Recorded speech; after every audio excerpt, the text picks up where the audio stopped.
30대 중반쯤이나 아니 30대 말쯤부터 특히 많은 여자분들이 이탈을 하면서 느끼는 공통적인 감정 중에 하나가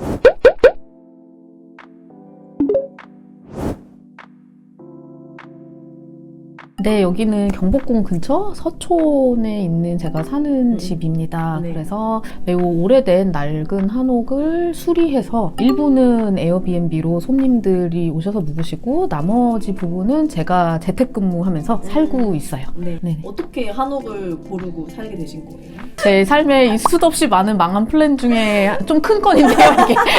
이 스타트업 회사를 접고 제 커리어를 재개를 하겠다라고 생각을 하고 그럼 이제 한국과 미국을 왔다 갔다 하면서 살게 되지 않을까라고 구상을 했어요.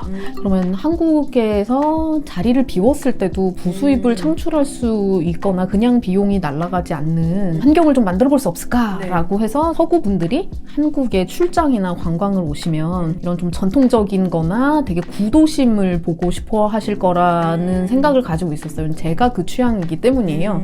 이제 그릇된 인생의 타이밍으로 인해 양옥이 별로 매물이 없고 당시에는 한옥이 되게 많이 나와 있어서 한옥은 어떤 건지 구경이나 좀 하자라고 했다가 좀 오래된 집을 수리까지 하면서 시간과 비용과 네. 한옥 건축의 테크닉에 대한 용어 등등에 대한 딱히 희망하지 않았던 많은 지식을 보유하게 되었어요. 스타트업을 접고 컨설팅으로 일에 복귀했을 때는 디자인 쪽 일을 좀 하다가 그로스라는 분야에 대해서 좀 더 알고 싶다는 결핍과 절망과 트라우마가 합쳐서 내 스타트업은 제대로 마켓을 만나서 돈을 벌어보지 못하고 망한 나의 스타트업의 한을 풀기 위해서 그로스라는 거를 좀 배워서 일단 다른 스타트업에라도 좀 도움이 되도록 했으면 좋겠다. 내가 저번에 못한 거를 나는 알아내고 싶다라는 거죠. 이게 뭐 제가 뭐 특별히 좋은 생각이 있었겠습니까? 이게 다 결핍과 트라우마와 이제 열받고 그런 것들 충격으로 인해서. 그로스 플러스 1화에 말해주셨던 약간 덕질의 결합체가 그 미니댄스란 유튜브 채널이 아닌가 싶은 생각이 그 드는데. 중간에 했던 여러 실험들 중에 하나가 이 에어비앤비를 오픈해서 어떻게 하면 슈퍼호스트가 되고 어떻게 하면 에어비앤비의 검색에 더 위에 뜨고 뭐 이런 것들도 이제 좀 알아봤었고 제가 다니던 미장원에 인스타그램 계정 키우는 것도 해보고 이게 이런저런 것들을 막 중간중간 했는데 그 중에 조금 오래 했던 것 중에 하나가 한 9개월 정도 유튜브 채널을 하나 했었죠. K-팝을 소재로 한 K-팝 리액션과 댄스 튜토리얼 및 한국어로 된 가사를 영어로 외국인 K-팝 팬들 분께 설명해 드리는 맞아요. 그런 대략 그 3가지 정도의 컨텐츠를 가지고 있었어요. 사실 한 몇 달 동안 유튜브만 하고 나 사실 일 안 했어 라고 친구한테 말을 네. 했을 때 이제 친구가 야 너 어느 정도 기간 동안 생활비 있어?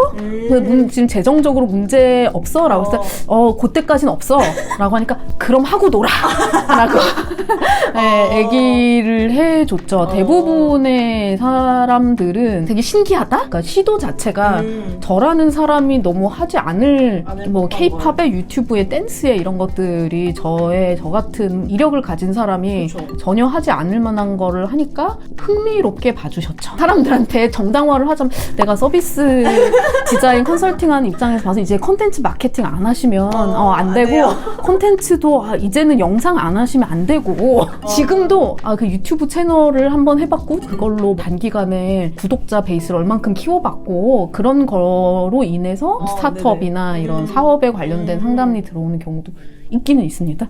그럼 정당화하는 거 말고선 또 뭐가 있었던 것 같으세요? 글쎄요. 제 상담 선생님께 한번 여쭤봐야 될 것 같습니다. 선생님한테요? 선생님하고는 아직 유튜브 얘기는 시작도 못했는데. 그래요? 네. 상담 받고 계신가 봐요. 네네네. 안 받으세요? 안 받는 게 이상한 세상이니까. 저기 돈을 모아야 합니다. 제 나이 또래쯤 되면 친구들과 하는 말인데 짧게는 4년, 길게는 한 7년에 한 번 정도 상담을 받아야 할 일들이 터집니다. 그래요? 그러니까 돈을 모아 놓으셔야지 그건 사주에서 대운 들어오는 것처럼 한 7년에 한 번 정도는 상담비를 이렇게 좀 훔쳐 놓으셔야지. 통장 하나. 네네. 왜 그렇게 상담을 받아야 되는 걸까요? 그때 되면은 저도 준비를 이제 통장 따로 적금을 파거나 해야 될 것 같아요. 네네네네. 상담 선생님께서 저한테 네가 내 말을 듣는 이유는 네가 나한테 돈을 냈기 때문이야. 내가 하는 말이 네 지인, 친구, 가족들이 하는 말보다 특별히 유용하지 않을 수 있는데 네가 나한테 돈을 냈기 때문에 네가 귀 기울여 듣고 있다. 친구, 뭐 네. 동료 이런 분들도 그렇지만 가장 최악이 가족이죠. 맞는 말을 하더라도 가족들의 말은 듣기 어렵게 되고 많은 경우는 이제 가족들로부터 나의 판단에 혼란이 오는 경우도 많잖아요. 그쵸, 예, 그쵸. 온전히 나의 문제를 얘기할 수 있고 나의 입장에서 반응해 줄 수 있는 기회를 찾기가 쉽지 않을 것 같아요. 네. 이건 뭐 잘 모르겠어요. 아 그래요? 그래서 이제 30, 40대가 되면은 상담을 많이 하는 경우가 주변에 좀 있다. 그쵸. 근데 20대 때 많이 시작해요.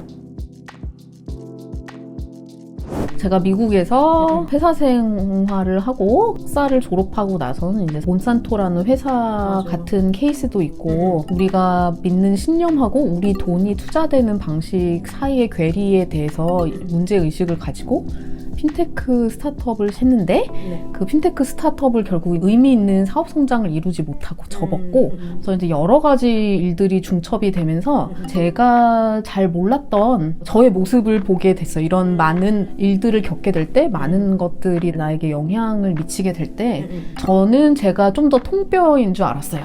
저는 그러니까 제가 잘해서 지금까지 네. 이력을 쌓는데 거침이 없고 하고 싶은 게 눈에 보이면 대부분의 경우 내가 그걸 가질 수 있고 라고 생각을 했었고 네네. 당시에는 그 많은 것들이 자기결정의 산물인 줄 알았는데 특히 미국에 있을 때는 한국에서의 그런 타이트한 인간관계랑 좀 멀게 살 수가 있었어요. 근데 네. 저한테는 그게 되게 중요했던 거예요. 제가 제 삶을 사는데 그렇죠. 이 한국에 와서 이 1년의 일을 겪으면서 전에 제가 알던 미국에서 학교를 다니고 회사를 다니고 했을 때 가지고 있던 저 자신에 대한 이미지, 인식이 엄청 이제 빠그러진 거예요. 나는 내가 이런 환경에도 불구하고 다 내가 원하는 걸 할 수 있는 사람인 줄 알았는데 한국에 오니까 이 한국 사회 특유의 요소에 제가 엄청난 영향을 받는구나. 성역할도 그렇고 당시 이제 뭐 강남역도 그렇고 네. 뭐 그 여성들에 대한 묻지마 살인이나 이런 많은 폭력 그리고 일상에서 느끼는 여성에 대한 이제 취급이나 폭력 같은 것에 대해서 생각보다 제가 되게 위축이 되고 영향을 많이 받더라고요. 제가 직접적으로 좀 많이 느낀 게 일단 두 가지가 있을 것 같은데 하나는 외국에서 외화 앵벌이로 살 때와 여기 들어와 있을 때는 가족의 울타리와 가족과의 관계로 인한 많은 의무와 많은 고민과 시간 할애와 많은 에너지가 들어가는데 그게 거의 없이 외국에서 살다가 한국에 들어왔을 때 매우 큰 영향을 받았던 것 같아요. 어릴 때는 특히 부모님과 사이가 좋은 딸들이 많아요, 우리나라에. 맞아요. 그래서 부모님과 내가 하나라고 믿으면서 자라기도 해요. 네네. 나의 편이라고 생각을 하고 그렇지만 이제 나라는 유닛은 따로 있고 그게 내가 결혼을 했건 아이가 있건 없건이랑 상관없이 나라는 유닛이 있어야 되는데 또한 우리나라에서는 결혼을 안 했거나 아이가 없으면 그 유닛으로서의 무게를 부여하지 않죠. 의미를 그렇죠. 충분히 부여해주지 맞아요. 않기 때문에 결혼을 안 했거나 아이가 없는 여자분들의 경우는 부모님으로부터 성인의 대접을 충분히 받고 있지 못하죠. 그러다 보니까 가족으로부터의 의무나 뭔가 문제 상황이 생겼을 때 꼭 자기 부부나 자기 아이나 자기 본인의 문제가 아니더라도 네. 뭔가 좀 확대된 가족 내에서의 친척이나 가족 내에서의 문제가 생겼을 때 남편의 커리어와 나의 커리어 중에 어느 쪽이 그 문제 해결에 투신을 하게 되느냐라고 하면 거의 대부분 이제 여자친구들 쪽에서 네. 그런 역할을 하게 되면서 잠깐 쉬게 되는 게 잠깐이 아니죠. 30대 중후반이나 30대 말쯤이나 뭐 특히 가족과 관련돼서 뭔가 본인의 역할이 나의 일에서 남의 문제를 해결해줘야 하는 다른 역할로 뭔가 변했을 때 그러면 이 일하던 우리가 알고 있던 이 사람의 경로에선 이 사람이 사라졌잖아요. 그게 뭐 6개월 몇 개월 이렇게 걸리는 것이 아니라 한 4, 5, 6년 정도씩들은 사라지기 십상인 것 같아요. 저도 생각보다 지금 회복하는데 오래 걸리고 있고 듣다 보니까 요즘에 K 도터라 그래서 아, 이제 네네. K 장녀 뭐 이런 거. 장녀 예, 해야 돼. 저도 주변에 있는 친구들이나 이런 사람들이 독립을 하니까 엄마와의 관계가 더 좋아졌다 이런 얘기도 많이 하고 이런 네네. 생각도 많이 들고. 예, 그래서 첫 번째는 달랐던 게, 큰 것들만 꼽자면, 첫 번째는 가족과의 관계에서 내가 어떻게 선을 그어야 하고 나 자신을 지켜야 하는지에 대한 새로운 도전이 확 들어왔는데, 제가 준비가 그다지 되어 있지 않았다? 두 번째는 아무래도 성차별적인 것과 여성에 대한 약간 만연된 생활에서의 폭력이 상당히 사람을 이렇게 마모시키더라고요. 사람의 사기나 제 경우는 그랬어요. 네.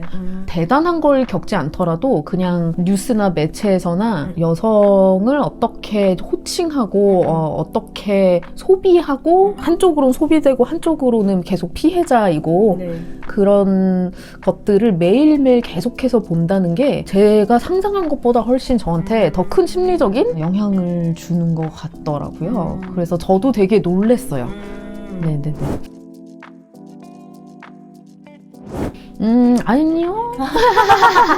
아직도 열심히 이제 회복하고 계시는 중이신 건가요? 그러니까 그거를 잘 모르겠어요. 회복이라는 게 원래의 나로 돌아간다는 의미를 품고 있을 수 있잖아요. 맞아요. 근데 원래의 나가 아까 일부에서 아예 말했던 이력을 가졌던 사람과 지금의 저는 너무 다른 사람으로 느껴지기 때문에 일부 얘기를 할 때도 이제는 매우 어색하고 전에 알던 남의 얘기를 그 얘기를 되게 생동감 있게 재현해야 하는 무슨 서프라이즈 배우 같은 연기 느낌. 예.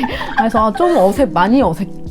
30대 중반쯤이나 아니 30대 말쯤부터 특히 많은 여자분들이 이탈을 하면서 느끼는 공통적인 제가 뭐 샘플 사이즈는 작지만 공통적인 감정 중에 하나가 낯설음이에요. 나 자신에 대한. 뭔가 내 커리어를 찾아서 능동적인 스텝을 한두 번씩 해본 약간 성취감을 가져봤던 분들이 갑자기 가족이라던가 외부 요인들이 쿡쿡 치고 들어오면서 그게 내 삶을 이렇게 가져가는 거잖아요. 그러면서 내가 다른 사람으로 변하게 되는데 이전 같으면 전혀 하지 않을 행동을 내가 한다거나 하지 않을 결정을 한다거나 그러니까 전에 알던 활발하거나 진취적이거나 능동적이었던 나 그리고 환경과 나는 별개라고 생각할 수 있었던 나랑 지금의 나는 너무 낯설은 사람인 거야.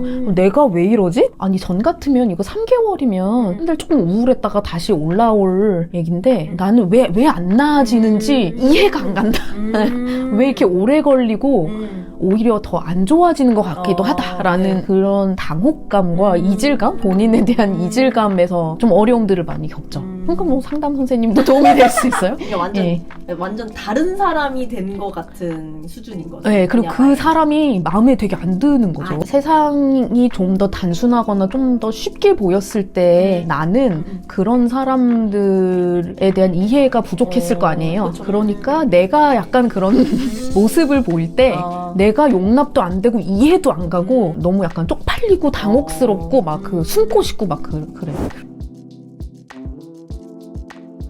이거는 진짜 순전히 이렇게 되기도 하는구나라는 그냥 하나의 데이터 포인트를 제공한다는 의미에서 솔직히 말씀을 드리자면 일에 대해서 지금 저한테 있는 가장 큰 변화는 옛날에는 언제든 하고 싶은 게 너무 많았고 하고 싶은 거에 비해서 나의 능력, 나의 시간, 나의 에너지가 너무 부족해서 선순위를 정하거나 나의 이상과 나의 현실 사이의 갈등? 이 괴로움의 원천이었다면 지금은 뭘 하고 싶은지 모르겠고 그런 나 자신이 이게 도대체 누군지 알 수 없다 라는 게 가장 큰 일에 대한 화두죠.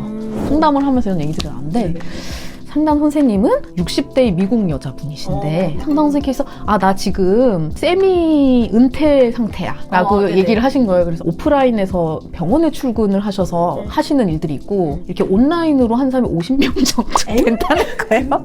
네, 그 상담에서 저는 나와 일의 관계가 다 어그러진 거에 대한 상담을 막 하고 있는데 실상 저는 막 특히 이제 최근에는 제가 프로젝트 계약 사이이기 때문에 하는 일을 한 10시간 했나? 뭐 그 정도였단 말이에요.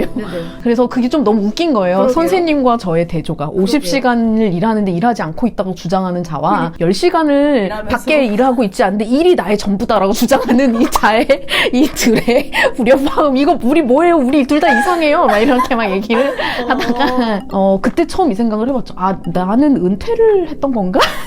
라는 생각을 맞죠. 좀 이제 일의 의미에 대해서 뭐 엔잡러 그걸 떠나서도 이런 프리랜서나 자기 일을 하려는 분들이 많다 보니까 평생 직장이란 게 없어졌다는 그쵸. 말은 오래되었고 그러면 한 삶에 여러 개의 커리어가 있다는 건데 그러면 여러 번의 은퇴를 하고 다시 새로운 커리어를 만들어 나가는 거 아니냐라는 강의나 책들이나 그런 생각들이 이제 사람들한테서 점점 회자가 되고 있기는 하거든요. 그래서 친구들도 이제 제가 나 은퇴했었나 봐 막 이랬더니 친구들이 그럴 수도 있네. 좀 세상이 그렇게 되고 있으니까 말 되네.